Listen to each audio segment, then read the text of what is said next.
Salut à tous, bienvenue dans un nouvel épisode de Simplement David. J'espère que vous allez bien. Aujourd'hui, nous allons aborder un sujet intéressant, c'est l'échec. Nous allons voir pourquoi tu es dans une situation d'échec, pourquoi tu échoues en fait.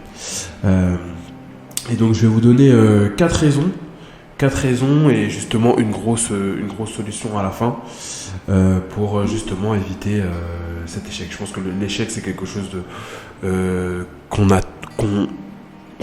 qu'on subit tous. On subit tous des échecs et de voir un peu pourquoi en fait on est dans cette situation.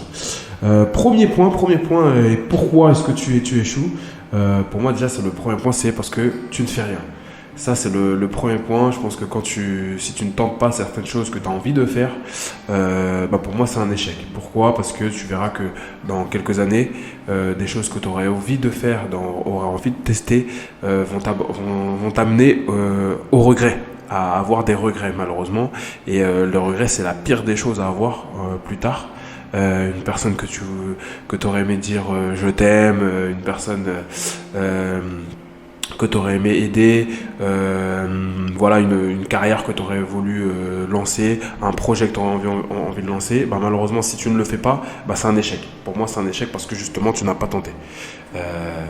Ça pour moi c'est le premier point et j'espère que tu n'es pas dans cette situation là, j'espère que vraiment tu essaies de tenter tous tes projets parce que après tu vois les autres le réaliser et malheureusement ça c'est une double dose de regret pour moi. Deuxièmement, et pourquoi est-ce que tu échoues ? Deuxièmement, c'est parce que tu es nul. Je vais le dire crûment, oui, parce que tu es nul. Et en fait, c'est pas grave d'être nul, j'ai envie de dire, c'est vraiment pas grave d'être nul. Il faut comprendre que il faut commencer quelque part en fait, tu vois. Tu commences peut-être au niveau 1, peut-être que ton niveau c'est un niveau 1, et c'est pas grave, au début oui tu vas perdre, tu vas perdre, tu n'as pas encore toutes les qualités nécessaires pour obtenir des résultats satisfaisants, mais il faut être patient. Il faut être patient et surtout développer tes compétences. Ce qui est intéressant notamment avec les jeux vidéo, c'est que oui, au début t'es nul et tu perds, mais tu peux recommencer en fait. Le fait de recommencer, ça te permet de progresser parce que justement tu as gagné en expérience. Et ça, pour moi, c'est important de le voir. Dans un premier temps, oui, tu vas voir, tu n'as pas les compétences, donc tu es nul. Mais ce n'est pas grave parce que tu commences à progresser. Tu arrives du niveau 1 au niveau 2, au niveau 3, au niveau 4, au niveau 5. Voilà, peut-être qu'il y a des moments où tu vas stagner. Mais c'est pas grave, c'est toujours des périodes d'apprentissage. Voilà. Donc c'est pas grave si actuellement tu te sens nul à quelque chose. Continue. Moi je sais que je vais le lier avec le premier point. Je voulais me lancer un peu dans le piano. Malheureusement, c'est un échec. C'est un échec parce que j'ai vu que c'était un peu trop long, j'étais nul, j'avais pas les compétences directement, les facilités dès le début.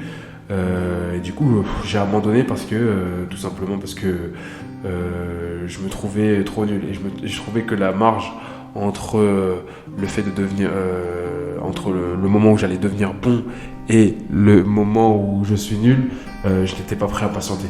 Donc ça, pour moi, c'est un échec.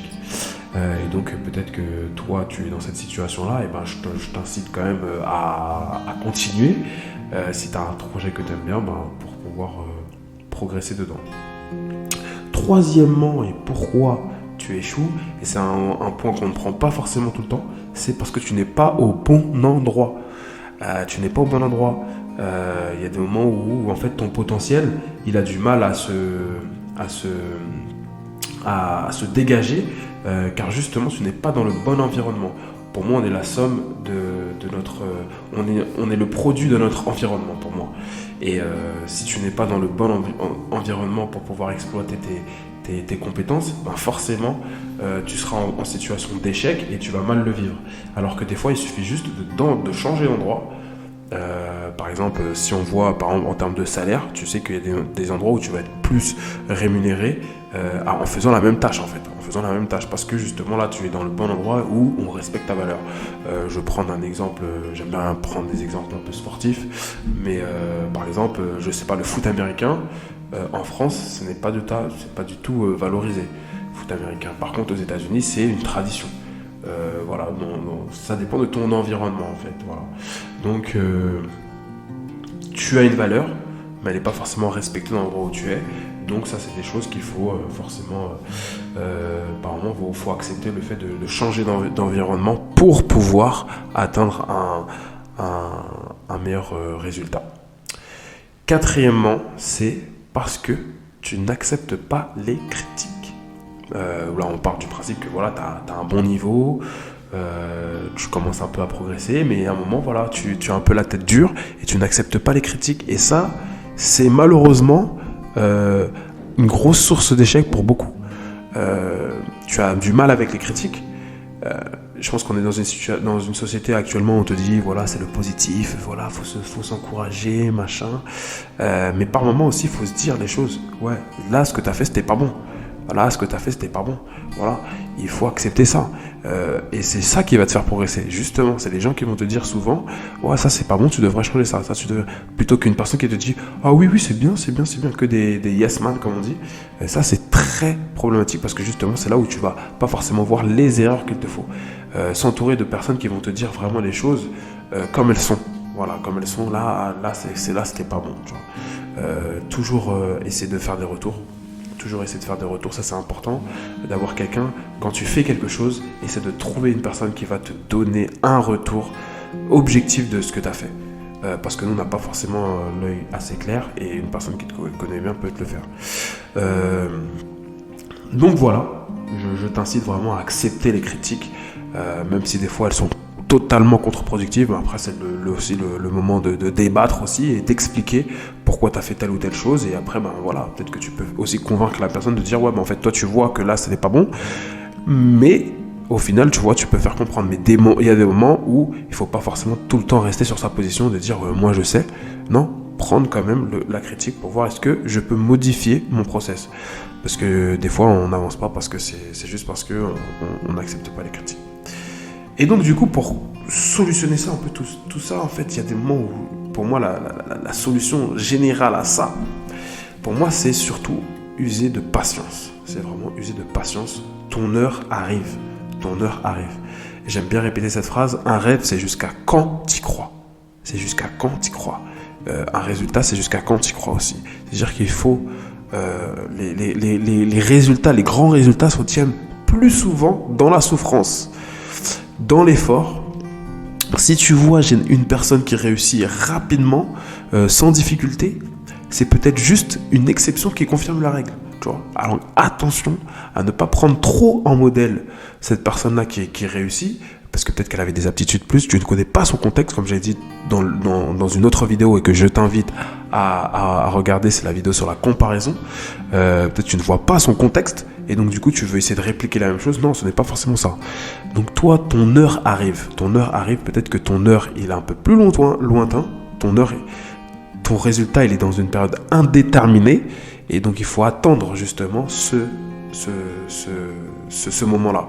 Et c'est pour ça que tu dois accepter le fait de prendre des risques dans un premier temps. Comme je te dis, il ne faut pas rien faire, accepter le fait que oui, actuellement là t'es nul, tu vois. Moi je sais que quand j'ai lancé mon resto, au début j'avais très peu de clients. Quand je vois les chiffres que je fais actuellement, voilà, c'est marrant de voir quand on a commencé, parce qu'on a commencé vraiment de zéro. Parce que tu n'es pas au bon endroit, il faut comprendre ça, il faut savoir pivoter, tu vois. Donc, tu vois, essayer de patienter, tu te dis, ah ben là, je suis pas au bon endroit, je vais changer. Et accepter les critiques, c'est-à-dire que là, ouais, ok, tu fais quelque chose de mal, tu prends ton mal en patience, tu rectifies et tu recommences. Voilà. Moi, ce que je peux te souhaiter, justement, actuellement, si tu es dans cette situation d'échec, tu trouves que tu es dans cette situation d'échec, je te souhaite d'échouer. Je te souhaite d'échouer beaucoup, mais surtout d'échouer mieux. À chaque fois, d'échouer mieux. Encore mieux, et tu verras qu'au bout du chemin, forcément, pour moi, c'est une garantie, tu vas réussir. Peut-être pas de la manière dont toi, tu pensais, mais tu vas réussir. Il suffit de patienter, et la patience, attention, quand je dis la patience, ça peut être 5 ans, 10 ans, 15 ans, 20 ans, tu vois. Est-ce que tu es prêt à faire ça ? Donc là, il faut le lier avec... le fait de travailler dans sa passion, une vidéo que j'ai fait aussi précédemment. Donc, je vous invite vraiment à prendre ça en compte sur l'échec. Donc voilà, dites-moi aussi comment vous avez vous êtes dans quelle situation comment vous êtes relevé de certains échecs. C'est intéressant pour voir comment est-ce que vous avez mieux échoué. Donc, c'est ici qu'on va s'arrêter. C'est ici qu'on va s'arrêter. Je vous dis à la prochaine pour un autre épisode. Peut-être un autre journal de bord. On ne sait pas, on verra la semaine prochaine. Là, j'ai fait une semaine d'écart parce que, encore une fois, j'avais beaucoup de taf et j'avais pas de podcast d'avance. Donc là, je vais essayer d'en faire plusieurs pour pouvoir avoir tout le temps un podcast d'avance. Mais voilà, en tout cas, on se donne rendez-vous la semaine prochaine normalement. Et d'ici là, prenez soin de vous et à bientôt. Ciao.